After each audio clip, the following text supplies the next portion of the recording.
Hello everyone. So how are you all. I hope कि आप सभी बहुत अच्छे होंगे। तो आज मैं आ गई हूँ आपके साथ टीचिंग मेथड्स का सेकंड पार्ट लेकर। इन द फर्स्ट पार्ट हमने डिस्कस किए थे दो method, which is first one is first one is lecture method and the second one is demonstration method. तो आज हम दो मेथड के बारे में और बात करेंगे, which is project method and discussion method. So let's get started the video. Practical method is mainly focus on learning by doing. बच्चा चीज़ों को करके ही समझता है और उस पर फोकस करता है। इसमें हम प्रैग्मेटिज्म की बात करते हैं। प्रैग्मेटिज्म मतलब जो भी चीज़ें वो कर रहा है या जो भी चीज़ें उसके चैप्टर में दे रखी हैं उसे समझनी है, उसे हम रियल वर्ड से कनेक्ट करके उसका मेन रूट कॉज और ये चीज़ हमारी प्रैक्टिकल वर्क से जॉइंट है या नहीं है, या वो नॉलेज हम उसे कैसे रियल वर्ड से कनेक्ट करके इम्पार्ट कर सकते हैं, उस पर बात करते हैं। ठीक है, ये जो मेथड था वो हमारे दो फिलोसफर ने दिया था, एक किलपैट्रिक और एक जॉन डुवे, 1918 में। ठीक है, लर्निंग बाय डूइंग में बात होती है। इस पर चाइल्ड सेंटर्ड अप्रोच होता है, ये एक्टिविटी बेस्ड होता है और इसमें हम उस टॉपिक से रिलेटेड एक रियल लाइफ प्रॉब्लम बच्चों को देते हैं जिसको वो सॉल्व करते हैं और उससे जो भी चीज़ें वो समझते हैं सीखते हैं उसी को हम लर्निंग बाय डूइंग बोलते हैं। ठीक है, नेक्स्ट इज इसके एम क्या थे। एम थे कि ये डेवलप करता है प्रैक्टिकल नॉलेज को, इंकरेज करता है सेल्फ लर्निंग को, इम्प्रूव करता है क्रिएटिविटी, डेवलप करता है क्रिटिकल थिंकिंग को। ये मेथड क्लासरूम को बाहर की दुनिया जो रियल लाइफ है उसको कनेक्ट करता है और बच्चों के अंदर एक कॉन्फिडेंस को बिल्ड करता है। इसके ऑब्जेक्टिव क्या है? ये अंडरस्टैंड करता है बच्चों को कॉन्सेप्ट प्रैक्टिकली, प्लान करता है एक ऑर्गेनाइज वर्क को, प्रॉब्लम्स को सॉल्व करते हैं बच्चे इसमें खुद से ही, वर्क इफेक्टिवली करते हैं ग्रुप में और कम्युनिकेशन बहुत अच्छे से इम्प्रूव होता है। इसके प्रिंसिपल्स के बारे में अगर बात करें तो इसके principles learning by doing, purposeful activity, individual differences, correlation with the real life, learning through experience, and child-centric learning, social support, cooperation, etc.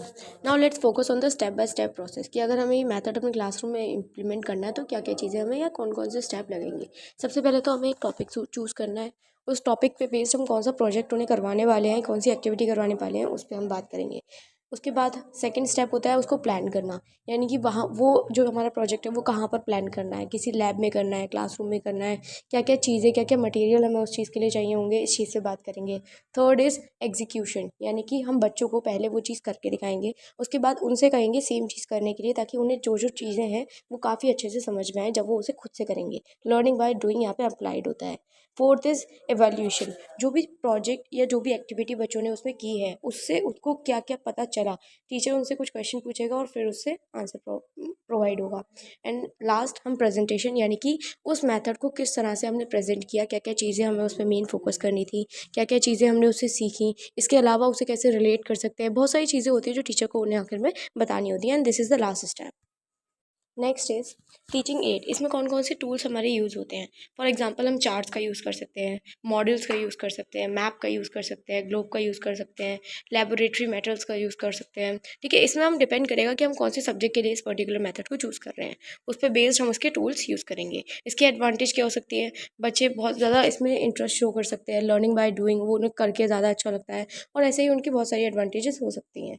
Next is classroom examples. अगर हम कुछ टॉपिक पे डिस्कस करें तो इसके एग्जाम्पल कौन कौन से हो सकते हैं। वाटर साइकिल हो सकता है, प्लांट ग्रोथ ऑब्जर्वेशन हो सकता है, वेस्ट मैनेजमेंट हो सकता है, रेन वाटर हार्वेस्टिंग। इनके मॉडल्स आप बच्चों को बता सकते हैं जिस पे वेस्ट आप वहाँ पे एक्टिविटी उसे करवा सकते हैं। So our next method is discussion method.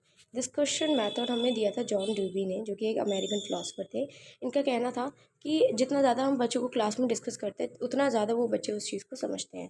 ठीक है, इसके एम थे कि ये स्टूडेंट सेंट्रिक अप्रोच था। टीचर एक्ट करता था एक फैसिलिटेटर की तरह, इंकरेज करता था बच्चों को कि ताकि वो अपना जो लर्निंग है उस पर ज़्यादा फोकस कर पाएँ। इसमें हम आइडियाज़ को एक्सचेंज करते थे। ठीक है, इसमें हम डेवलप करते थे कॉन्फिडेंस। अगर इसकी प्रोसेस की बात की जाए तो सबसे पहले हम टॉपिक देखते थे, फिर उसका इंट्रोडक्शन देते थे, बच्चों के साथ उसको डिस्कस करते थे, फिर हम समराइज़ करते थे और उसके बाद हम इवैल्यूएट करते थे कि बच्चों को इसमें कितना समझ में आया है। ठीक है, अगर हम डिस्कशन मेथड के डेफिनेशन की बात करें तो ये एक ऐसा मेथड है जिसमें बच्चे बहुत एक्टिवली पार्टिसिपेट करते हैं और इसमें लर्निंग जो होती है वो एक्सचेंज ऑफ आइडियाज़ के थ्रू होती है। Next is preparation bye teacher. इसमें बच्चे जो टीचर है वो कौन कौन सी प्रिपरेशन करता है।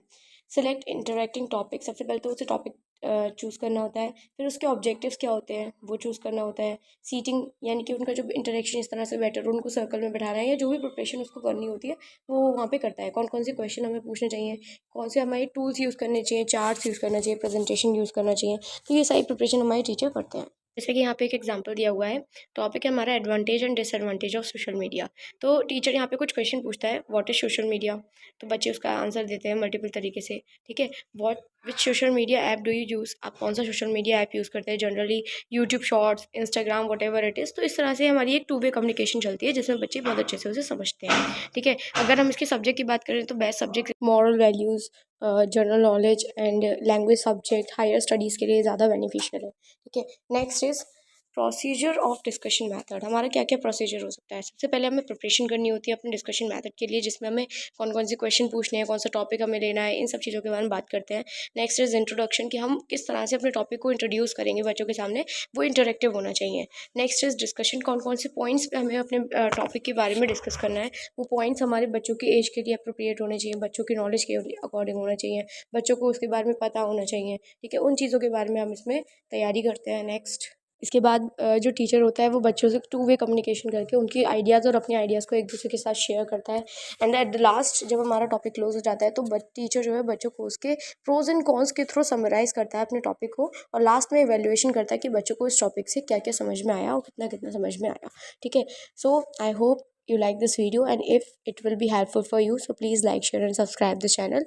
Also let me know in the comment section कि next video हमारी अगर मेथड होना चाहिए तो किस मेथड पे आपको चाहिए। ओके, सो बाय बाय।